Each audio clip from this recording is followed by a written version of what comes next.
సమాజానికి ఇంత తిండి పెట్టాలనుకున్న పాపానికి 2 తెలుగు రాష్ట్రాలలో ఉన్న రైతులని టార్చర్ పెట్టి నరకం చూపిస్తున్నారు. ఇంత యూరియా కోసమని పొద్దున 4 గంటలకి లేచొచ్చి లైన్ల నిలబడలేక ఎండకి వానకి ఉండలేక చెప్పులు లైన్ల పెట్టి ఇంత నీడెత్తుక్కొని ఆడ ఊసోని పిల్లలు స్కూలుకు పోయినరా వచ్చినరా తిన్నరా మరి పొలం కాడ కాపలా పరిస్థితి ఏంది అని నెత్తి నిండా ఇన్ని పరేషాన్లు పెట్టుకొని ఎదురు చూస్తున్న రైతులని ఒక ఆఫీసర్ వచ్చి చేతులకెళ్ళి ఆధార్ కార్డులు గుంజుకొని రోడ్డు మీద కిసురు కొడతాడు.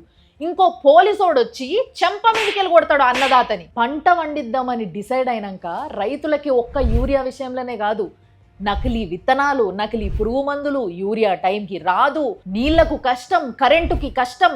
సరే ఇవన్నిటినీ తట్టుకొని పొలం వేసుకున్నాక ప్రకృతి ఒకవేళ ఆశీర్వదిస్తే తప్పితే అది చేతికి రాదు.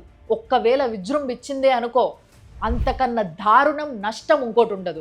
నష్టపరిహారం అని చెప్పి టీవీలల్లో పేపర్లల్లో పెద్ద పెద్ద ప్రకటనలు వస్తే కానీ ఆ నష్టపరిహారం రైతు అకౌంట్లకి రావాలంటే ఆ రైతుకి మనవాళ్ళు వస్తారు. ఒకవేళ ప్రకృతి సహకరించి పంట వండించిండ్రే అనుకుందాం, అప్పుడు గిట్టుబాటు ధర రాదు. ప్రతిసారి వీళ్ళకి జరిగేది అన్యాయమే. కానీ ఒక్కసారి ఆలోచించండి, ఒక్క 3 నెలలు నేను ఇంకా పంట వండియదలుచుకోలేదు, నా వల్ల కాదు అని రైతు అనుకుంటే ఒక్కొక్కడికి ఎక్కడెక్కడ కాలాలో అక్కడక్కడ కాలుతుంది. కడుపుకి ఇంత తిండి పెడతా అనుకున్నందుకు ఇంత కష్టం చూడుండ్రి మన దగ్గర.